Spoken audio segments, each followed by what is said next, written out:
Ehi là, ciao Tribers, benvenuti a un nuovo video sul canale di Triber. Come immagino avrete visto dal titolo e dalla copertina di questo video, l'argomento di oggi è tra i più spinosi che potessi scegliermi, ma cercherò di fare abbastanza chiarezza per quanto si possa e per quanto lato Triber noi ne sappiamo.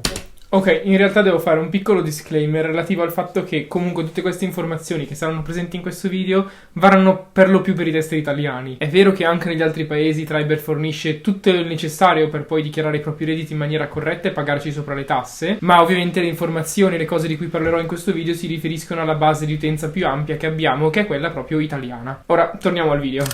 Ovviamente la premessa ed il grande disclaimer enorme è che tutte queste informazioni che vedete in questo video sono indicazioni. Io posso assicurarvi quello che succede lato Triber, ma per tutti i guadagni o le tasse che dovete pagare dovrete assolutamente rivolgervi a una persona che sia competente in questo ambito, quindi effettivamente a un CAF o un commercialista. Detto questo, partiamo fondamentalmente dalle basi. Nel momento in cui noi su Triber andremo a svolgere un'attività remunerata e quindi magari completeremo una campagna di bug hunting o esperienziale e poi verremo pagati per il nostro lavoro, in primis quei soldi ci arriveranno nella sezione portafoglio. Della sezione portafoglio avevo parlato in uno dei primissimi video che avevamo visto su questo canale e vi invito a ripescarlo se non l'avete ancora visto. In breve, comunque, una sezione che contiene un riassunto dei nostri guadagni disponibili sulla piattaforma di Triber. Per poter ritirare questi guadagni dalla piattaforma di Triber e metterli nella nostra tasca dobbiamo per forza avere completato la sezione del profilo fiscale. Questa è una delle varie sottosezioni che ci sono nella sezione del profilo e fondamentalmente presenta tre opzioni principali: il regime fiscale non compatibile, trattenuta annua minore di 5.000 euro e trattenuta annua maggiore di 5.000 euro. PS, per chi non parlasse burocratese, con trattenuta si intende quanto si è guadagnato durante l'anno solare, quindi dal 1 gennaio al 31 dicembre. Qui avviene la prima distinzione, perché chiunque abbia una partita IVA, se ha il codice Ateco corrispondente in maniera corretta, può emettere delle fatture. Quindi in questa sezione inserirà regime non compatibile e ogni volta che vorrà essere pagato con i soldi che ha guadagnato e che sono disponibili nella nostra piattaforma, quello che dovrà fare è fare una fattura inserendo questi dati. Ve li lascio qui a schermo da qualche parte. Comunque in ogni caso questi dati li potete ritrovare anche semplicemente scrivendo al nostro supporto o addirittura in una delle varie FAQ che ci sono nel sito. Quindi a tutti gli effetti chi ha partita IVA si trova anche in una situazione abbastanza semplice, ovvero inserirà regime non compatibile ed emetterà fattura per ricevere un pagamento quando ha abbastanza soldi in piattaforma, esattamente come farebbe per qualsiasi altro tipo di pagamento ricevuto come libero professionista. Nel momento in cui non si ha partita IVA su Triber di solito si viene inquadrati in termini di prestazione occasionale e qui si distingue tra sotto e sopra i 5.000 euro annui. Nel caso i redditi annui derivanti dall'attività di prestazione occasionale non superino i 5.000 euro, la persona che li ha conseguiti, quindi voi, ha comunque il dovere di dichiararli e inserire la certificazione unica nella dichiarazione dei redditi. A proposito di questa certificazione unica, essa di solito viene inviata intorno più o meno a questo periodo, ovviamente relativa all'anno precedente. Quindi anche le persone che si trovano in una situazione di prestazione occasionale con trattenuta minore a 5.000 euro sono in una situazione relativamente facile. Ovviamente bisogna stare attenti perché alcuni datori di lavoro non permettono di eseguire altri lavori come prestazioni occasionali o come partite IVA. Quindi questo significa che sta a voi andare a leggere il proprio contratto di lavoro con il vostro datore di lavoro e vedere se vi è permesso svolgere queste attività e avere questi guadagni extra. Ovviamente questo non si applica a chi non abbia altri tipi di lavoro. Infine il terzo caso era quello della trattenuta maggiore di 5.000 euro. In quel caso si riceverà sicuramente la propria certificazione unica l'anno dopo, esattamente come tutti gli altri,